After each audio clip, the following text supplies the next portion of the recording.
Hello students, welcome to my channel. आज हम लोग जो लेक्चर करने जा रहे हैं उसमें the law of total probability उसके बारे में हम डिस्कस करेंगे और उसके बाद एक्सरसाइज 12.7 करेंगे।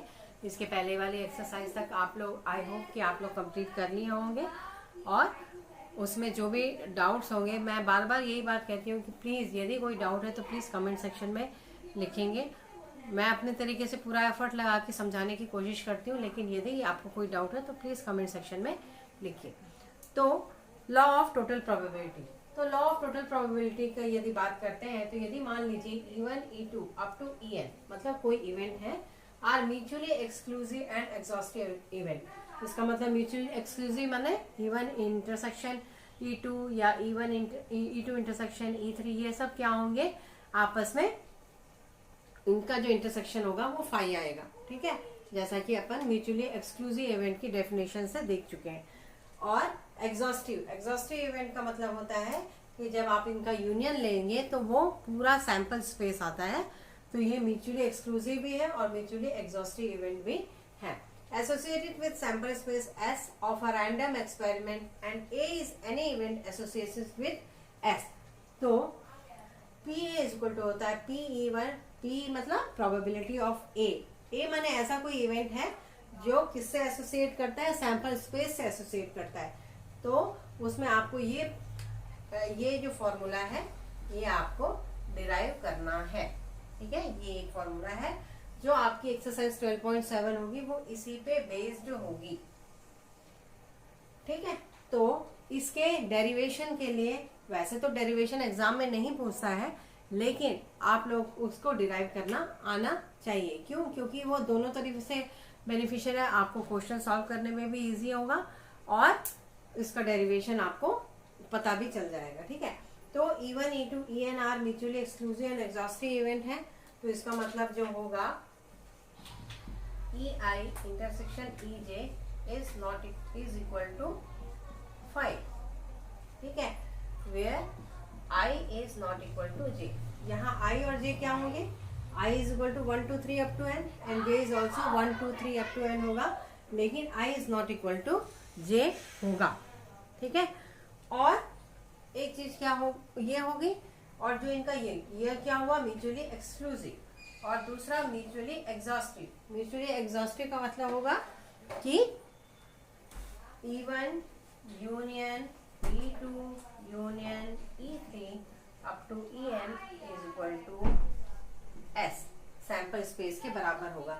डेफिनेशन से म्यूचुअली एक्सक्लूसिव होगा तो उसका इंटरसेक्शन 5 होगा, और म्यूचुअली एग्जॉस्टिव होगा तो जो उसका यूनियन है, सभी जितने भी इवेंट है उसका जो यूनियन होगा वो सैंपल स्पेस के इक्वल। वेन डायग्राम से देखेंगे तो यदि मान लीजिए ये पूरा एक सैंपल स्पेस है, ये एक इवेंट है E1, ये एक इवेंट है E2, ये एक इवेंट है E3, और यहाँ पे कई एक इवेंट है En। ठीक है, और ये एक इस तरीके से इसको नाम दे देते हैं A। ठीक है, जो क्या करता है, एसोसिएटेड विद S। तो यहाँ पे जो E1 E2 E3 En ये सब जो इवेंट है वो आपस में कोई इनका रिलेशन नहीं है, मतलब इनका इंटरसेक्शन 5 है। लेकिन हाँ, एक ऐसा इवेंट है जो एसोसिएट करता है S से, जिसमें E1 भी आ रहा है, E2 भी आ रहा है, E3 भी आ रहा है और En भी आ रहा है।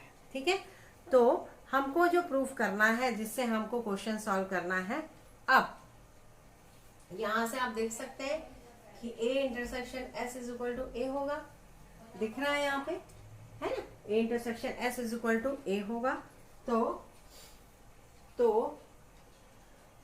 इसको लिख सकते हैं A equal to A intersection S की जगह E1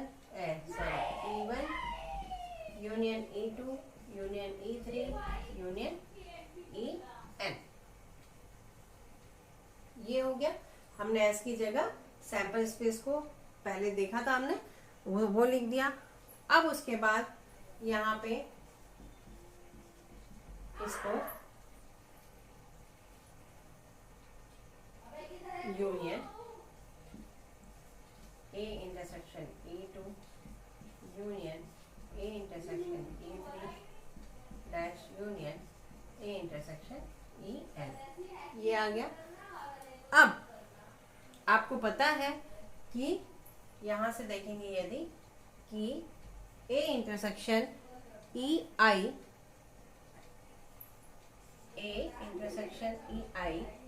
and A intersection E J, ठीक है, दोनों क्या होंगे, डिसजॉइंट सेट होंगे।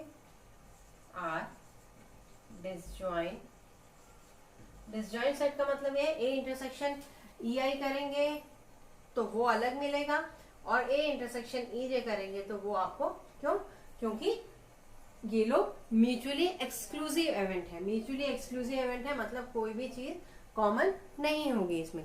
तो क्या होगा, P, और ये भी जानते हैं हम कि P A, आपको ये फॉर्मूला पता है कि P A by B is equal to होता है P A intersection B divided by P B।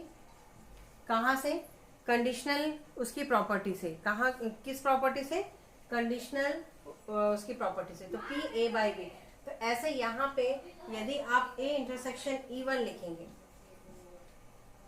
और P A बाई E1 लिखेंगे तो आ जाएगा P A intersection E1 divided by P E1। यहां से ठीक है, ये आप पहले पढ़ चुके हो। P A by B is equal to होता है मतलब जब A का प्रोबेबिलिटी जब B इवेंट ऑलरेडी हो चुका है। तो सिमिलरली यहाँ A की प्रोबेबिलिटी जब E1 इवेंट हो चुका है तो उसके लिए P A intersection E1 divided by P E1। तो यहाँ से यदि P A इंटरसेक्शन E1 निकालना चाहें तो हो जाएगा P A by E1 into P E1। तो ये जो वैल्यू है उसको यहाँ पे रख देंगे। यदि यहाँ पे प्रोबेबिलिटी लिखना चाहें सब तरफ P से, तो ये A था तो P A is equal to हो जाएगा P A intersection E1 plus P A intersection E2 plus P A intersection E3 dash plus P A intersection EN। ठीक है, तो है ना, क्योंकि आपको पता है यूनियन की प्रॉपर्टी से वो प्लस हो जाता है।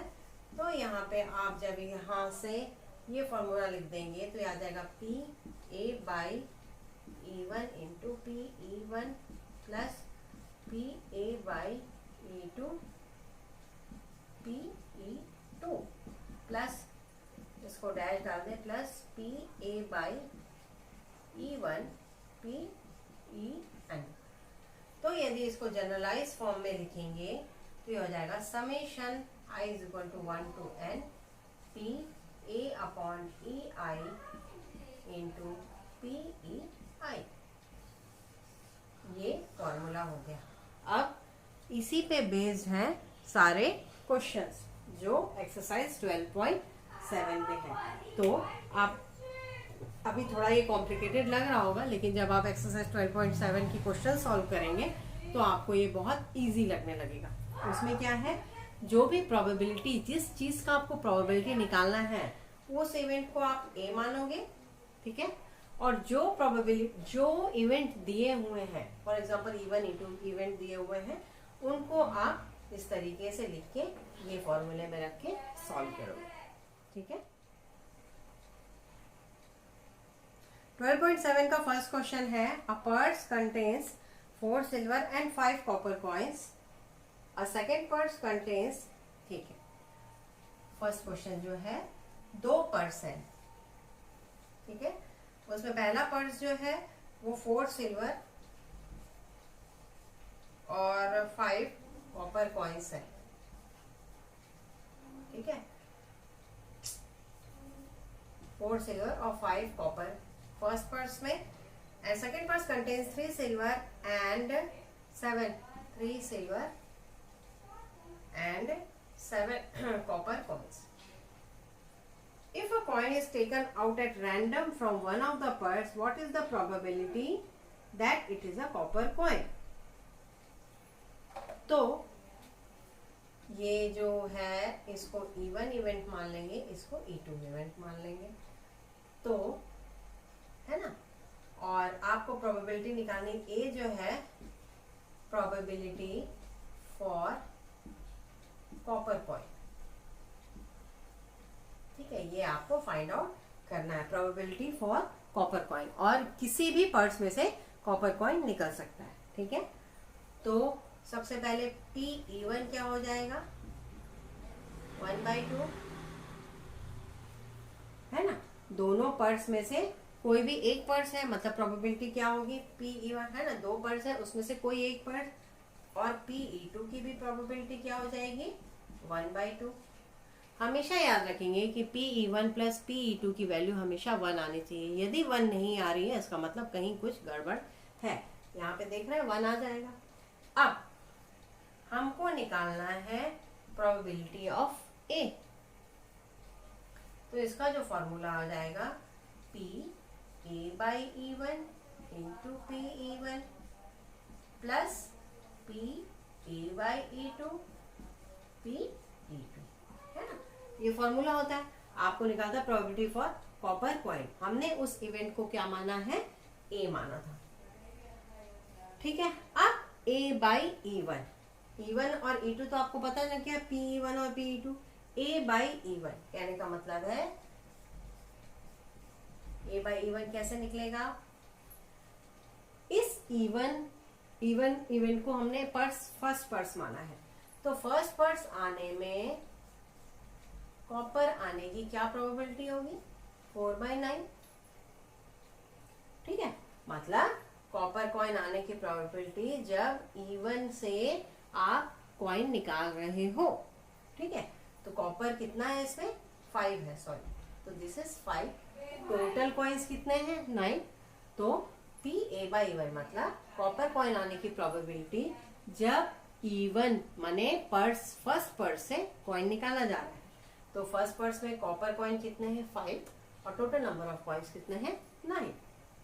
Similarly P A by E two, P A by E two क्या हो जाएगा, कॉपर कॉइन आना जब सेकेंड पर्स से कॉइन निकाला जा रहा है। तो सेकेंड पर्स में कॉपर कॉइन कितना है, 7, और टोटल कितने हैं, 10।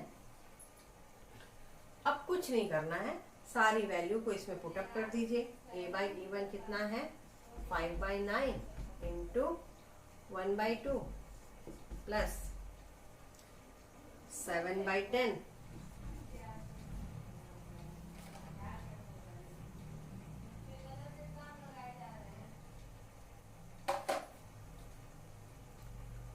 इंटू 1/2। तो ये आ गया 5/18 और प्लस ये आ गया 7/20, ठीक है।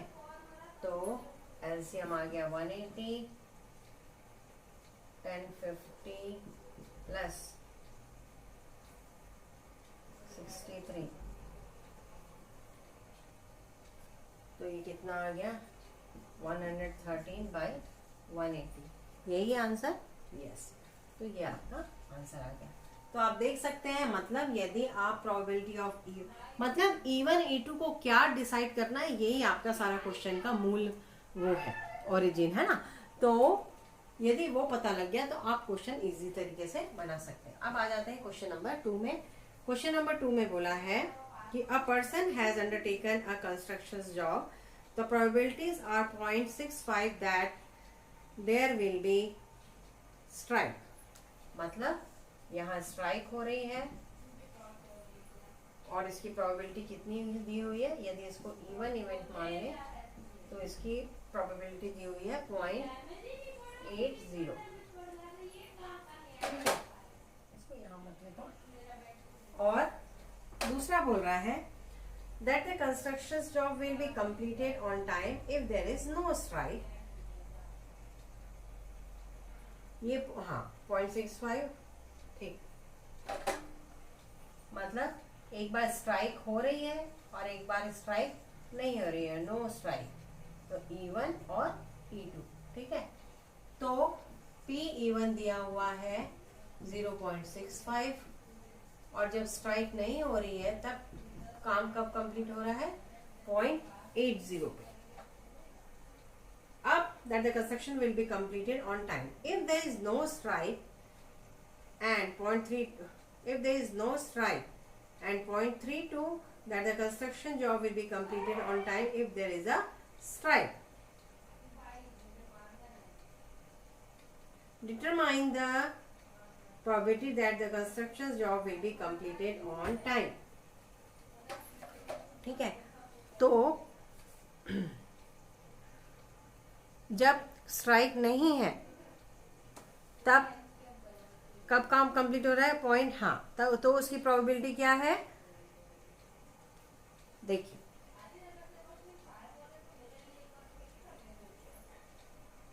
मतलब P ये जो निकला है 0.65, ये नहीं है, ठीक है, 0.65 निकला है। अब जब स्ट्राइक नहीं है, एक बार स्ट्राइक है और एक बार स्ट्राइक नहीं है, तो P2 कैसे हो जाएगा, आपको पता है दोनों की प्रोबेबिलिटी का सम जो होता है 1 होता है, तो ये 1 माइनस 0.65 हो जाएगा 0.35, ये P2 निकल गया। अब हमको जो इवेंट ए निकालना है वो निकालना है probability for work complete on time, ठीक है। तो पी ए बाई E1 क्या होगा कि काम कंप्लीट हो जब स्ट्राइक हो रही है, उसकी क्या प्रोबेबिलिटी दी हुई है, काम कंप्लीट हो जब स्ट्राइक हुई है। तो क्या बोला है, that the construction job will be completed on time if there is no strike, and the construction job will be completed on time if there is a strike. क्या है वो प्रोबेबिलिटी, 0.32, 0.32, और पी ए बाई E2 जब काम complete हो रहा है, जब स्ट्राइक नहीं हो रही है, उसकी प्रोबेबिलिटी कितनी दी हुई है, 0.80, ठीक है, लिखा है ना, that the construction job will be completed on time there is no strike, ठीक है। तो अब फिर वही फॉर्मूला, तो ये जो फॉर्मूला बनेगा, तो ये बन जाएगा P1 P A by E1 plus P2 P A by E2। तो P1 कितना है 0.65, A by E1 कितना है 0.32 प्लस 0.35 इंटू 0.80। तो जब आप इसको सॉल्व करेंगे तो ये आ जाएगा 0.2080, इसको जब मल्टीप्लाई करेंगे तो 0.208, और ये आ जाएगा 0.28, तो आपका आंसर आ जाएगा 0.488, और ये आपका आंसर। इस तरीके से क्वेश्चन 2, मतलब E1 E2 जो आप इवेंट मानते हो बस उसी में सारा कमाल है ना। और यहाँ पे P2 कैसे निकालेंगे, क्योंकि मालूम है दोनों इवेंट की प्रोबेबिलिटी का सम 1 होता है, तो जब स्ट्राइक नहीं है तब प्रोबेबिलिटी नहीं दी हुई है। अब जो हमारा इवेंट निकालना है प्रोबेबिलिटी, वो निकालना है कि काम कंप्लीट होना चाहिए, स्ट्राइक हो रही है नहीं हो रही है उससे मतलब नहीं है। तो उसका जो फॉर्मूला हो जाएगा कि जब स्ट्राइक नहीं है तब प्रोबेबिलिटी क्या है, और काम कंप्लीट होना जब स्ट्राइक नहीं है, और काम कंप्लीट होना जब स्ट्राइक हो रही है। सबको फॉर्मूले में पुट करके वैल्यू निकाल देंगे। अब क्वेश्चन नंबर 3 में बोला है 2 बैग है, एक में 3 ग्रीन और 6 ग्रीन और 3 रेड बॉल्स थे, 6 ग्रीन और 3 रेड बॉल्स, और दूसरा जो बैग है उसमें 5 ग्रीन और 4 रेड बॉल्स हैं, 5 ग्रीन और 4 रेड बॉल्स, ठीक है।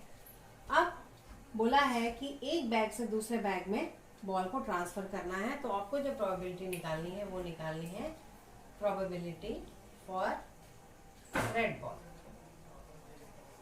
एक बैग से दूसरे बैग में बॉल ट्रांसफर करना है, और उसके बाद रैंडमली उस बैग से सेकेंड बैग से निकालना है बॉल। तो प्रोबेबिलिटी निकालनी है कि वो कौन सा बॉल, रेड बॉल आने की क्या प्रोबेबिलिटी होगी। तो ठीक है, उसके तो यहाँ पे अब यदि ये ध्यान रखना है यहाँ पे कि E1 E2 आप किसको मानोगे। तो मान लीजिए ग्रीन बॉल है तो इसको इवेंट E1 मानते हैं, और रेड बॉल है तो इसको इवेंट E2 मानते हैं। ठीक है, तो PE1 क्या आएगा 6/9 और PE2 क्या आ जाएगा 3/9, क्योंकि यहाँ पे 6 बॉल है तो ग्रीन आने की प्रोबेबिलिटी 6/9 और रेड आने की प्रोबेबिलिटी 3/9 हो जाएगा। दोनों को प्लस करेंगे तो उनकी प्रोबेबिलिटी 1 होगी। ठीक है, अब इस बैग से इस बैग में एक बॉल डाल रहे हैं। ठीक है, तो हमको जो निकालना है, तो कोई जरूरी नहीं है कि रेड बॉल ही जाए उस बैग में, हो सकता है ग्रीन चली जाए। तो यहाँ से जब ये बॉल इधर चली गई तो ये 5 + 1 6 हो गया, लेकिन रेड बॉल उतनी की उतनी है, लेकिन टोटल नंबर ऑफ बॉल्स कितनी हो जाएंगी 10 हो जाएंगी। तो 5A/E1 कहने का मतलब है जब इवन इवेंट हो चुका है तब रेड आने की क्या प्रोबेबिलिटी होगी 4/10। यदि ग्रीन बॉल उस बैग में ट्रांसफर हुई है तो total number of balls green बढ़ेगी, रेड बॉल वैसी रहेगी। और यदि रेड बॉल ट्रांसफर हुई है, ठीक है, रेड बॉल यदि ट्रांसफर हुई है तो ये एज इट इज रहेगी, ये वाली बॉल बढ़ जाएगी 4 + 1 हो जाएगी, तो ये हो जाएगी 5/10। बस अब कुछ नहीं करना है, आपको फॉर्मूला रखना है। PA हो जाएगा PE1 PA/E1 प्लस PE2 और PA/E2। तो ये हो जाएगा PE1 6/9 into A/E1 4/10 plus PE2 हो जाएगा 3/9 इंटू, बिल्कुल नहीं समझना है, 6/9 into 4/10 plus 3/9 into 5/10।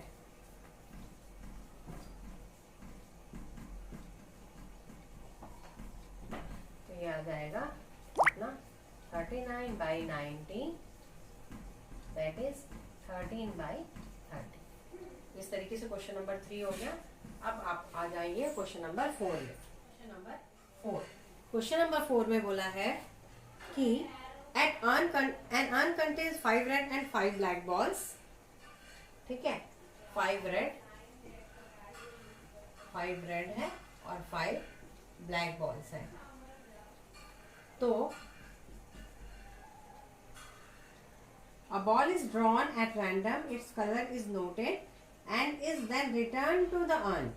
Moreover, 2 additional balls of the same color are put in the urn and then a ball is drawn at random. What is the probability that the second ball is red? एक earn है जिसमें 5 red और 5 black ball है। ठीक है, और बोला है कि इसमें से एक बॉल निकालना है, उसका कलर नोट करना है और सेम कलर की 2 बॉल फिर उसमें डाल देना है। उसके बाद रैंडमली निकालना है उसमें से एक बॉल। तो हमको जो प्रोबेबिलिटी निकालना है वो निकालना है कि वो कौन से कलर की बॉल हो, रेड कलर की बॉल हो। Yes, what is the probability that the second ball is red? Probability for second ball red. तो सबसे पहले रैंडमली एक निकालना है इसमें से, है ना। तो ये रेड आने की प्रोबेबिलिटी क्या होगी 5/10। रेड आने की प्रोबेबिलिटी क्या होगी, ये P, ये E1 है और E2 है। तो PE1 क्या आ जाएगा, यहाँ पे लिखते हैं PE1 क्या आ जाएगा 5/10 दैट इज 1/2 और PE2 भी क्या आ जाएगा 5/10 दैट इज 1/2। ठीक है, अब क्या बोला है कि उसमें से एक बॉल को किसमें शिफ्ट करना है, निकालना है, रैंडमली निकालना है। तो क्या होगा PA/E1। ठीक है, PA/E1 5 रेड है 5, हाँ। तो यदि हम बॉल निकालते हैं, रेड आता है तो बोला है 2 उसी कलर की बॉल उसमें और डाल देना है। ठीक है, तो ये +2 हो जाएगा। तो ये हो जाएगा, हमको निकालना है रेड बॉल आने की प्रोबेबिलिटी, तो ये हो जाएगा 7/12। अब PA बाई। क्वेश्चन नंबर 4 में 5 रेड और 5 ब्लैक बॉल्स हैं किसी अर्न में, और उसमें से रैंडमली एक बॉल निकालना है, उस बॉल के कलर को नोटिस करना है और अगेन उस बॉल को वापस उसमें डालना है और उसी कलर की 2 बॉल और डाल देना है। तो हमको प्रोबेबिलिटी निकालने हैं कि जब आप वो बॉल को निकालते हैं तो वो बॉल रेड होगी, उसकी प्रोबेबिलिटी आपको निकालना है। ओके, तो सबसे पहले 5 रेड बॉल है, 5 ब्लैक बॉल है, तो रेड बॉल आने की प्रोबेबिलिटी इवेंट को इवन माने और उसकी प्रोबेबिलिटी 5/10 हो जाएगी, क्योंकि टोटल नंबर ऑफ बॉल्स 10 है, और रेड बॉल आने की प्रोबेबिलिटी 5/10 और ब्लैक आने की प्रोबेबिलिटी 5/10। दैट मीन्स दोनों को मिलाएंगे तो उसका वैल्यू हमेशा 1 के बराबर आना चाहिए।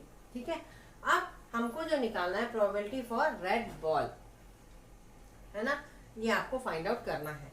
तो PA by E1, PA by मतलब probability for red ball if ball जो निकाली गई है वो रेड बॉल है। ठीक है, तो मान लीजिए इसमें से रेड बॉल निकाली गई थी, फिर अगेन उसको डाल दी गई और फिर उसी कलर की 2 बॉल और डाल दी गई। ठीक है, तो टोटल नंबर ऑफ बॉल्स कितनी हो गई? रेड बॉल हो गई 7 और टोटल नंबर ऑफ बॉल्स हो गई 7 + 5 12। ठीक है, अब PA बाई E2 मतलब ये रेड बॉल आने की प्रोबेबिलिटी यदि ब्लैक बॉल निकाली गई है, कहने का मतलब है ब्लैक बॉल निकाली गई है मतलब फिर उसमें 2 बॉल और ब्लैक डाल देंगे तो ये हो जाएगा 5 + 2, तो ये हो जाएगा हमको, लेकिन रेड बॉल निकालने की प्रोबेबिलिटी दे तो 5 red ball as it is है। ठीक है, red ball as it is है तो मतलब ये हो जाएगा 5/12। ठीक, तो अब PA जो निकालेंगे वो आ जाएगा PE1 into PA by E1 plus PE2 into PA by E2। तो ये आ जाएगा PE1 1/2 इंटू 7/12 प्लस 1/2 इंटू 5/12। तो ये आ जाएगा 7/24 प्लस 5/24 12/24, दैट इज 1/2। ये आपका आंसर हो गया। क्वेश्चन नंबर 5 में बोला है in a factory a product is manufactured by any of 3 manufacturers A, B and C. They produce respectively 25%, 35% and 40% of the total product. A product is selected at random. Find the probability that it is defective. Assume that machine A, B and C produce respectively 5%, 4% and 2% defective item. ठीक है, तो question number 5 में आप देखेंगे कि मान लीजिए जो A मशीन है, जो B मशीन है, वो C मशीन है जो प्रोडक्शन कर रही है, तो उसकी जो प्रोबेबिलिटी PE1 25%, PE2 35%, PE3 40% है। यदि आप इसको फ्रैक्शन में लिखेंगे तो इसको काटने की जरूरत नहीं है, 25/100, 35/100 एंड 45/100। ठीक है, हमको जो प्रोबेबिलिटी निकालनी है वो निकालनी है प्रोबेबिलिटी फॉर डिफेक्टिव आइटम। ठीक है, तो प्रोबेबिलिटी फॉर डिफेक्टिव आइटम निकालनी है। अब PA by E1, PA by E1 मतलब probability for defective item if production by machine A। ठीक है, ये 5% है तो इसको 5/100। फिर PA बाई E2 मतलब probability for defective item when production from machine B and probability of A with machine C, उसका 2% है तो 2/100। तो फॉर्मूला हो जाएगा हमको probability for defective item PA = PE1 PA by E1 plus PE2 PA by E2 plus PE3, जैसा कि formula है अपना, फॉर्मूले में पुट करिए, सॉल्व करिए तो ये आपका आंसर आ जाएगा। हमारा ये एक्सरसाइज कंप्लीट हो गया। नेक्स्ट एक्सरसाइज में फिर से मिलेंगे आपके साथ नेक्स्ट लेक्चर में, और आप इस चैनल को लाइक, सब्सक्राइब और शेयर जरूर करेंगे, और बाय बाय।